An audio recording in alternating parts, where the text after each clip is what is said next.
Boa noite, igreja, irmãos e irmãs. A paz do Senhor esteja com todos nós.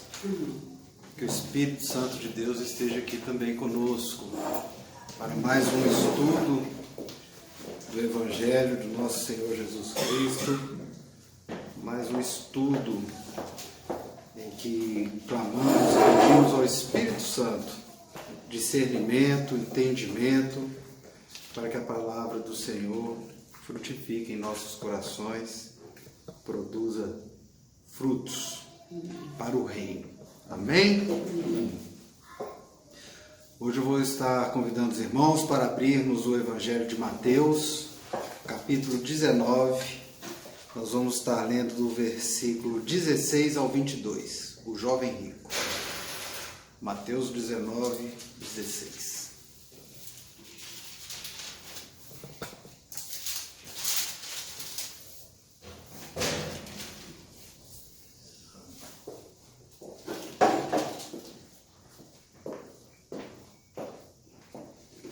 Amém?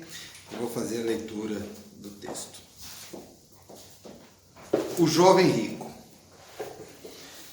E eis que alguém, aproximando-se, lhe perguntou: Mestre, que farei eu de bom para alcançar a vida eterna?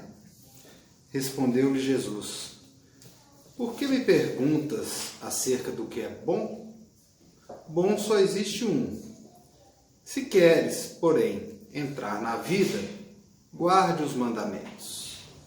E ele lhe perguntou: Quais? Respondeu Jesus: Não matarás, não adulterarás, não furtarás, não dirás falso testemunho, honra teu pai e tua mãe, e amarás o teu próximo como a ti mesmo. Replicou-lhe o jovem: Tudo isso tenho observado. Que me falta ainda? Disse-lhe Jesus: Se queres ser perfeito, vai, vende os teus bens, dá aos pobres e terás um tesouro no céu. Depois vem e segue-me. Tendo, porém, o jovem ouvido esta palavra, retirou-se triste, por ser dono de muitas propriedades. Amém? Amém. Então, essa não é exatamente uma parábola, né, mas um fato, um acontecimento ali durante o ministério de Jesus, mas que assemelha-se muito a uma parábola, tanto que ele está no capítulo 19. E por que eu trouxe essa mensagem? Porque a última vez, né, que nós tivemos a oportunidade aqui de fazer os nossos estudos, nós fizemos a parábola dos trabalhadores na vinha, que inicia o capítulo 20. E essa história, ela antecede aquela parábola. Né? Os irmãos lembram que na parábola dos trabalhadores na vinha, nós falamos daqueles trabalhadores que cada um chegou num horário, mas que todos tiveram a mesma recompensa. Então, naquele momento, Jesus estava ensinando sobre a recompensa que cada um recebe no reino dos céus. Só que antes dele fazer essa parábola, ele trouxe essa história do jovem rico. O evangelista Mateus, né, relatou essa parábola do jovem rico, já preparando ali o contexto, o pano de fundo para aquela outra parábola que vinha, que nós trabalhamos e que falava desse contexto da recompensa. Por quê? Para mostrar que a recompensa para nós, seguidores de Jesus, ela não está aqui nesse mundo. É a recompensa vindoura e que vai acontecer, né, como nós tivemos a oportunidade de falar da última vez, de acordo com a vontade de Deus. Ela é perfeita e não cabe questionamento. Né? Então ele trouxe essa parábola, esse estudo do jovem rico.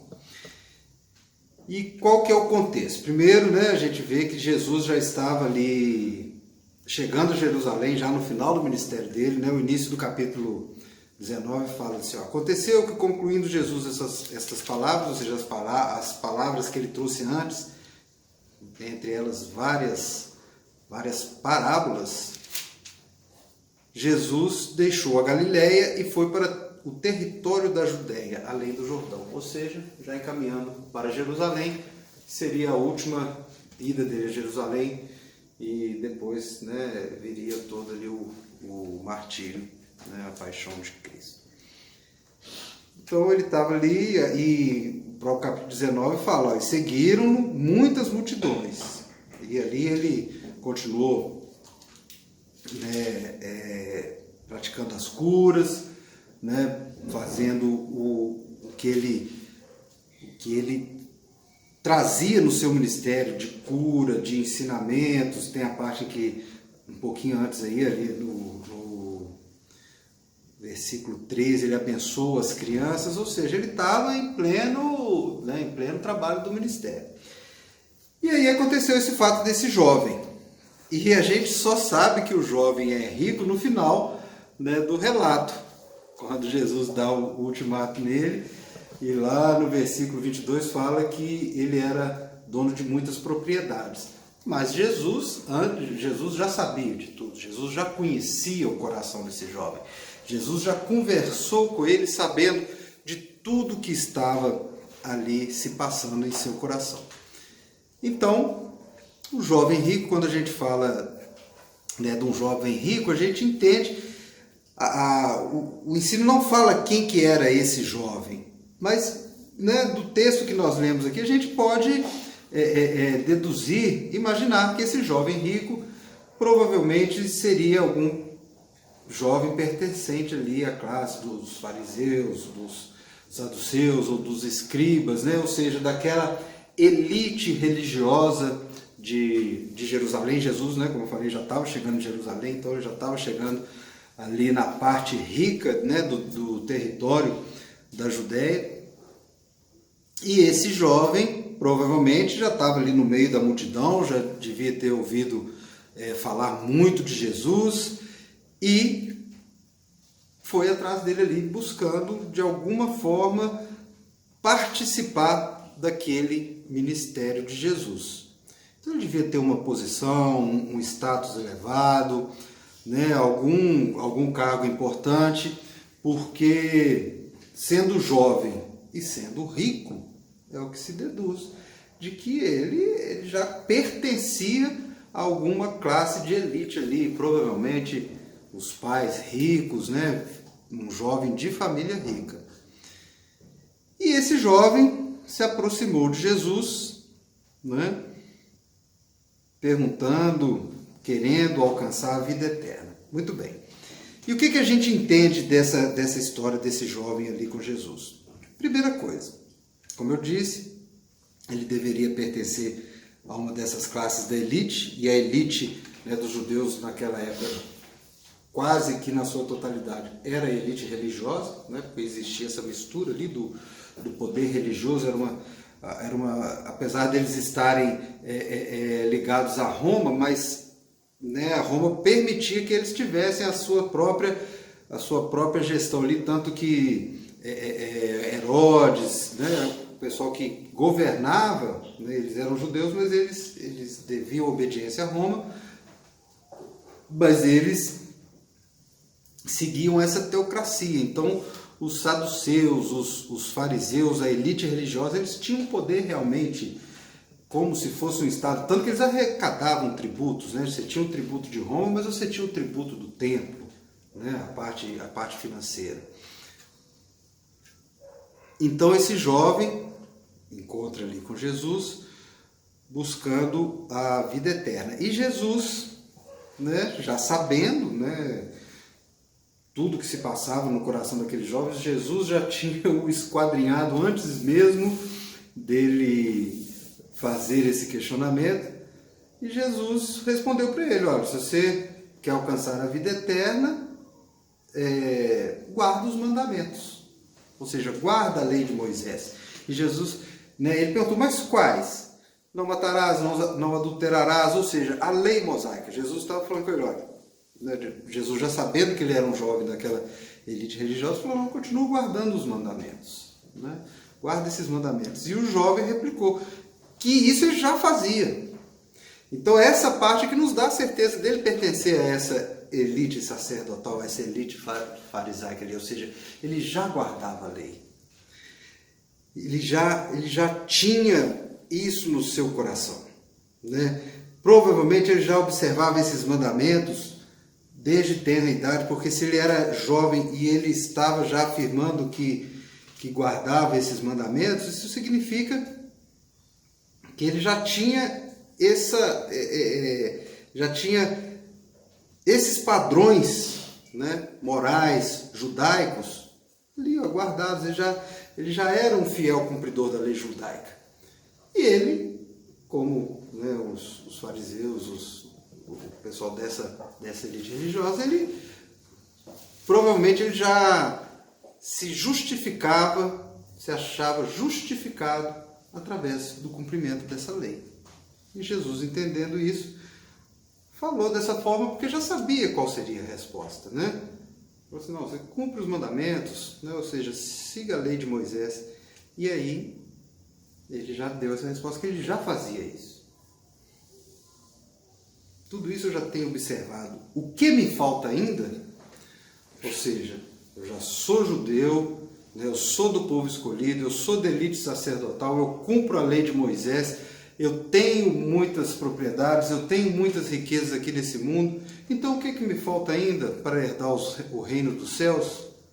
Aí Jesus dá a resposta derradeira. Mas se queres mesmo, então, ser perfeito, Jesus sabia que não existiria perfeição nele, mas da forma que ele estava colocando, o que esse jovem queria era isso, ele queria se jactar. Jesus disse, se queres ser perfeito, lá no versículo 21, vai, vende os teus bens, dá aos pobres e terás um tesouro no céu. Depois vem e me segue.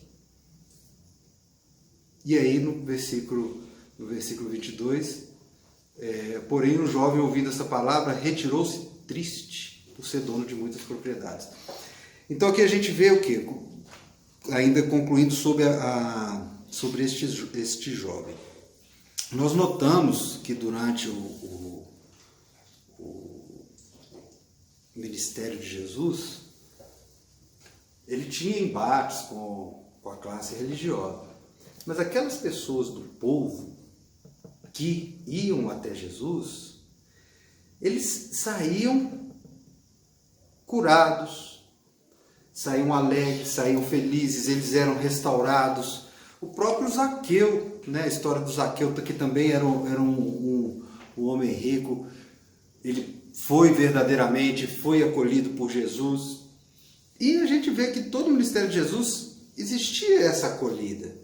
As pessoas, elas encontravam o que elas estavam buscando, ou Jesus próprio as chamava para perto de si, como aconteceu com os apóstolos e como aconteceu com vários outros milagres, né? O paralítico no tanque de Betesda, os leprosos, vários outros casos em que Jesus ia até aquela pessoa e trazia cura, trazia paz, trazia alegria.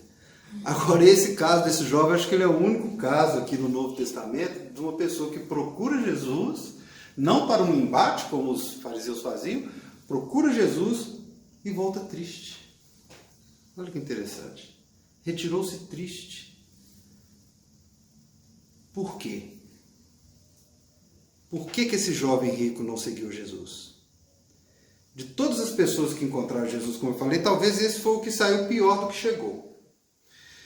Ele teve a oportunidade de mudar a sua vida, mas o amor às propriedades falou mais alto e ele preferiu dar as costas para Jesus e sair triste com a resposta que recebeu. Então, essa é uma passagem que vai nos trazer alguns ensinamentos de Jesus sobre o apego às riquezas, né? As riquezas deste mundo. Jesus, ele trata muito disso no ministério dele, porque Jesus sabia, e a gente vai caminhando um pouquinho também nos estudos, né? Vai caminhando um pouquinho na nossa relação espiritual com Jesus, e isso vai ficando muito claro, né, em nossos corações, que Jesus, ele sabia, continua sabendo, através do Espírito Santo, que as riquezas, elas realmente são difíceis de serem desapegadas. A parte material, nós que estamos nesse mundo, nós temos essa dificuldade do desapego às riquezas. E com esse jovem rico não era diferente, né? Ao pedir ele, quando Jesus pede para ele dar os seus bens aos pobres, é porque ele já conhecia o coração daquele jovem. Ele já sabia que aquele jovem estava extremamente apegado às suas riquezas.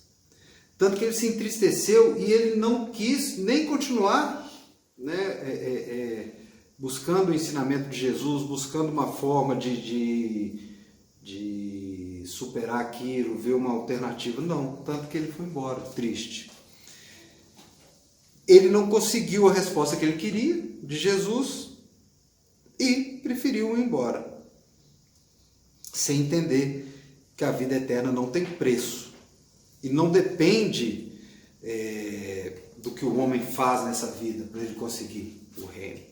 Ela foi concedida pela graça, de graça. A graça nos foi dada de graça. E ela foi comprada com o sangue de Jesus derramado na cruz do Calvário.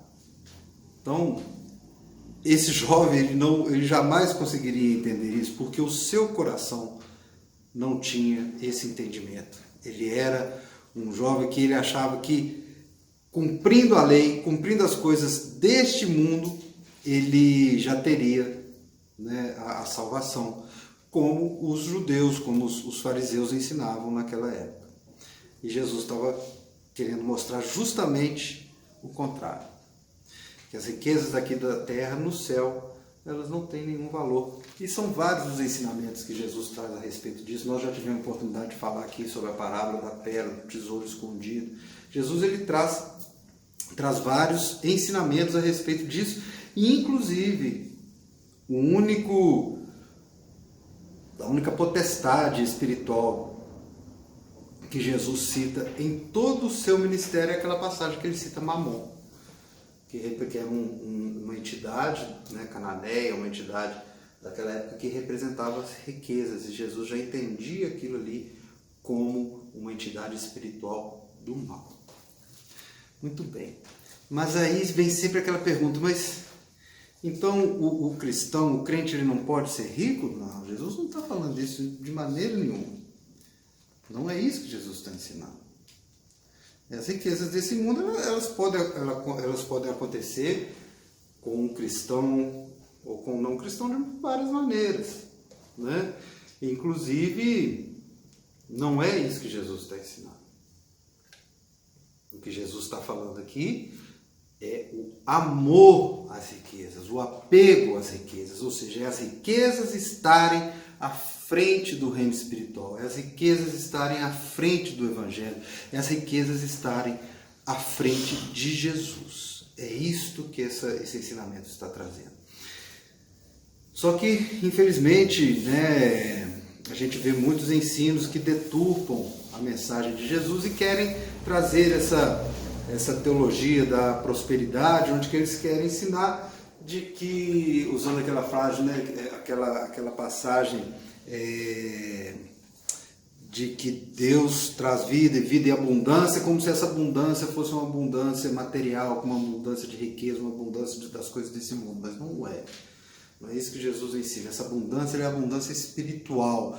Quando Jesus fala que veio para trazer vida e abundância, essa vida abundantemente espiritual, onde que nós tenhamos o nosso refrigério, onde nós tenhamos condição de seguir a Jesus e através dele recebermos o refrigério, recebemos a paz, o amor para enfrentarmos qualquer situação de dificuldade nessa vida, inclusive a pobreza. Jesus era pobre, os seus discípulos eram pobres, mas também tem, como eu citei o caso de Zaqueu, tem outras pessoas que tinham bens, que também seguiram Jesus e que não foram em momento algum confrontados por Jesus. Não, você ter a riqueza lícita, você ser rico, você ser próspero materialmente, não te impede de entrar no reino dos céus, a não ser que essa riqueza esteja à frente de Jesus.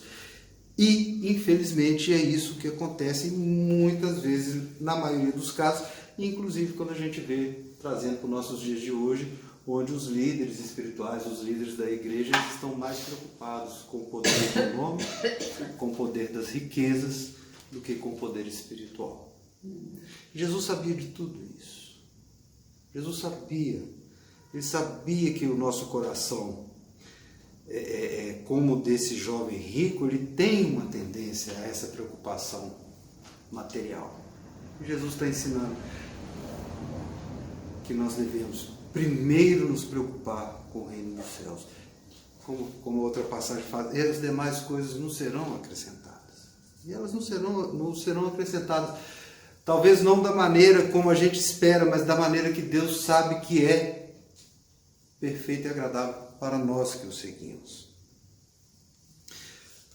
Então essa passagem ela traz esses ensinamentos de que nós devemos ter cuidado com os desejos do mundo e das riquezas, né? Naquela época os doutores ensinavam que quanto mais rico era o judeu, é porque ele recebia mais bênçãos de Deus, ele era mais abençoado. E se a pessoa era pobre, na verdade ele estava sofrendo, era algum tipo de maldição dele ou dos antepassados, algum tipo de pecado oculto, ou seja, existia esse entendimento. E Jesus vem quebrando isso aí, alertando para os riscos de uma pessoa deixar os bens materiais dominá-lo. Jesus é a verdade, a luz que revela as trevas. Então, para muitos, os bens materiais acabam se tornando um impedimento, né, para buscar a vida espiritual. E como Jesus falou, não tem como servir a Deus e as riquezas. Um vai sobressair ao outro. Então, a palavra de Deus, como eu disse, em vários textos, ela nos alerta, né, sobre esse perigo de confiar nas riquezas. É isso que Jesus está falando. Então, quando eu falo de apego, de importância, acaba sendo uma confiança. Uma confiança. Você confia mais nas riquezas do que em Deus. Não, se eu tiver bastante propriedade, se eu acumular bastante riqueza aqui, eu estou tranquilo. Ou seja, ele está confiando mais naquilo que ele está fazendo do que em Deus. Então acaba vendo essa inversão de valores. E é isso que Jesus está alertando. Então, mais uma vez eu repito, não que você possuir riquezas seja errado. Não quer dizer que o crente não possa ter uma condição de vida confortável. Não é isso. Mas o que ele tem que ter é o temor, é o cuidado de que essas coisas não se sobreponham às coisas espirituais. Que as coisas espirituais, que as coisas de Deus, que as coisas de Jesus estejam sempre em primeiro lugar. E outro ensinamento e outra admoestação que nós podemos tirar desse ensinamento é de que as riquezas podem tornar a palavra de Deus infrutífera.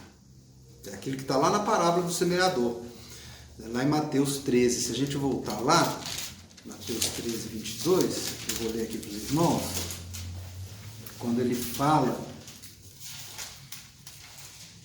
aqui olha, na parábola do semeador. O que foi semeado entre os espinhos, é Mateus 13, 22.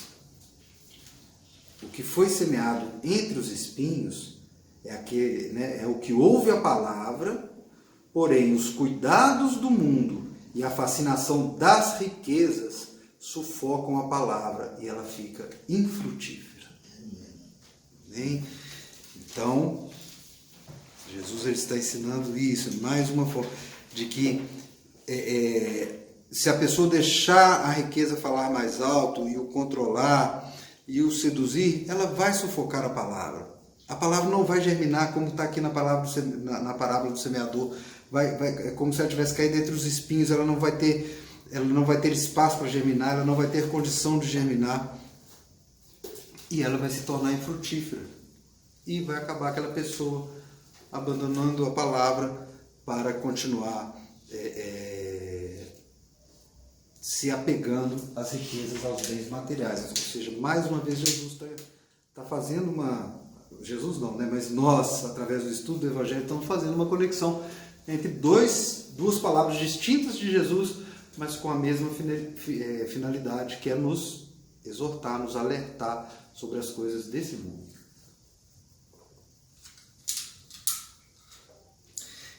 Infelizmente é o que a gente mais está vendo nas igrejas hoje. Os pastores, a maioria dos pastores, eles não estão preocupados em talvez trazer a palavra que possa produzir fruto verdadeiro para o reino. Eles estão preocupados em defender candidato político, em defender projeto de poder. Oh Jesus, a ponto dessa semana nós vemos um irmão atirando em outro dentro da igreja por desavença política.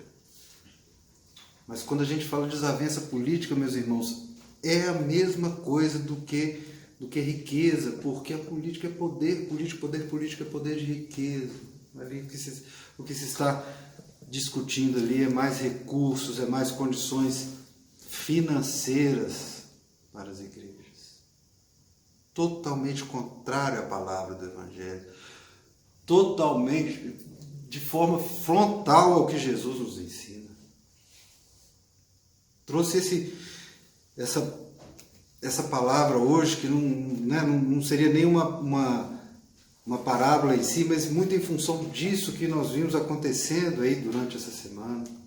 Só nessa semana foram 2 matérias amplamente divulgadas na imprensa, essa em que um irmão atirou no outro dentro da igreja, e agora essa que teve ontem, onde que candidatos a cargos políticos dentro da igreja começaram a ser confrontados, né, com um irmão gritando que estava errado, que ele não tinha ido à igreja para ver aquilo, que ele tinha ido lá para ouvir a palavra de Deus e não para ver campanha política. Tudo isso é mamon, tudo isso são as riquezas. O centro do poder político é o centro das riquezas. É potestade do mal. Não vem de Deus. E essa passagem do jovem rico nos faz refletir de que o que Jesus estava ensinando há 2000 anos atrás sobre as riquezas continua acontecendo até hoje. E aconteceu durante toda a história da igreja vendendo indulgências, né? Ou seja, as pessoas comprando a entrada no céu.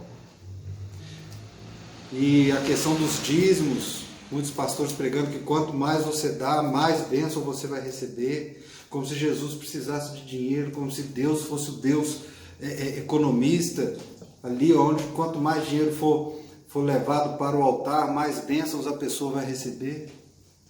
Totalmente contrário ao que Jesus ensina. Jesus, ele só prega sobre o amor. E ele está tentando desvincular as pessoas justamente dessas amarras das riquezas. Outro ensinamento: não devemos depositar a esperança nas incertezas da riqueza. Como eu falei, já que as riquezas desse mundo, elas são efêmeras, elas são passageiras. Na mesma hora que você tem, você pode não ter mais, né? Mas muitos estão confiando, estão depositando sua confiança nesses bens materiais e fazem da vida uma obsessão em colocá-las como prioridade, achando que elas podem trazer segurança e tranquilidade. Segurança e tranquilidade, mas tem aquela outra parábola do agricultor que foi estocando no celeiro, estocando. Aí teve uma colheita ainda maior, que não cabia no celeiro. Em vez dele fazer o que? Ele distribuía aquela colheita, ele foi e fez mais um celeiro para estocar mais. E Deus falou: mal sabe ele que essa noite eu vou buscar a sua alma. Que segurança, se nós não sabemos o dia de amanhã. A segurança é em Deus, é a fé, que não impede de que tenhamos os bens materiais, mas esses bens, eles não podem, como eu já disse, eles não podem priorizar. Lá em 1 Timóteo, Paulo também fala sobre esse tema em consonância com o estudo. Vamos ler rapidinho aqui. 1 Timóteo 6,17.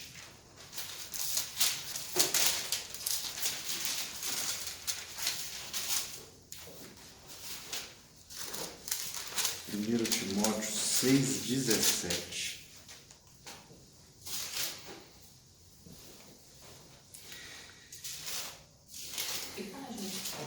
Na página 226. No final da Bíblia. 226.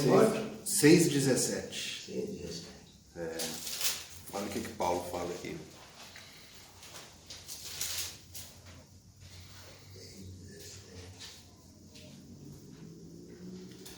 Exorta aos ricos do presente século que não sejam orgulhosos, nem depositem a sua esperança na instabilidade da riqueza, mas em Deus, que tudo nos proporciona ricamente para nosso aprazimento. Amém? Ou seja, pode ter a riqueza, mas não deposita nenhuma esperança de nada nessa riqueza. Que ela exista meramente como bem material e que ela seja secundária, que ela esteja sempre a posteriori, posterior ao reino dos céus. Que o reino espiritual seja a primeira coisa em nossa vida cristã. Amém? E finalizando, eu vou convidar os irmãos para abrirmos a epístola de Tiago, no capítulo 5, versículo 2, página 247.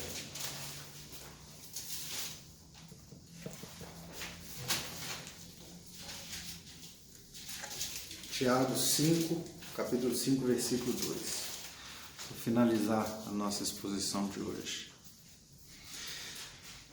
Então, finalizando, o último ensinamento que nós podemos extrair, né, dessa temática é de que todas essas riquezas, todas essas coisas materiais, elas passam e são corruptíveis. Elas apodrecem, enferrujam e nada delas podem dar salvação e segurança ao homem. Então, Tiago, ele está chamando os homens, né, os ricos, ao arrependimento devido ao comportamento deles e às consequências das coisas materiais que apodrecem e as traças as corroem. Olha o que o Tiago fala: as vossas riquezas estão corruptas e as vossas roupagens comidas de traça. Então, Tiago, ele está trazendo aqui essa exortação, né, chamando os ricos a chorar, lamentar, por causa de tudo que eles fizeram de mal em função da riqueza deles. Deus condena as riquezas mal adquiridas e mal empregadas. Né? Por isso que a gente fala que essa questão da riqueza ela é muito complexa, como parte ali das potestades. Porque nós sabemos que elas corrompem. Nós sabemos que muitos que estão fracos, eles acabam perdendo não apenas padrões morais, mas muitas vezes pessoas que já tiveram uma experiência com Jesus, já tiveram uma experiência espiritual, uma experiência com o Evangelho, mas acabam se corrompendo, acabam permitindo que as riquezas, que as preocupações com as riquezas, que as preocupações em acúmulo dessas riquezas, elas falem mais alto do que aquilo que Jesus espera de nós espiritualmente. Então, meus irmãos, eu deixo aqui depois do que nós vimos, que nós estamos vendo, que nós estamos presenciando acontecer em muitas igrejas, principalmente nesse período agora, no período eleitoral, e eles querem talvez passar uma mensagem de luta do bem contra o mal, mas não é nada disso, não é nada disso. É simplesmente o apego às riquezas, o apego ao poder. O poder político, ele representa mamon, tanto quanto as riquezas tangíveis. Então nós devemos estar atentos, porque nós vamos ser confrontados, porque nós vamos ser questionados. Infelizmente, as pessoas que não têm o discernimento, eles vão nos confrontar, querendo colocar todos nós que somos cristãos debaixo da mesma égide, ou seja, ou dentro do mesmo balaio, como queiram dizer, mas aqueles que têm a Jesus verdadeiramente, nós não podemos entrar neste século, dessa discussão secular má, perversa de poder. Nós devemos fazer como Jesus nos ensinou, é não nos apegarmos à riqueza, não acharmos que a nossa segurança está nas riquezas, não achar que para buscarmos a Jesus nós devemos estar debaixo da égide daqueles que buscam o poder. Não, que sejamos mansos, humildes, pacíficos, como Jesus nos ensinou. E que a maior riqueza que nós possamos possuir seja esta aqui, o Evangelho do nosso Senhor Jesus Cristo. Amém.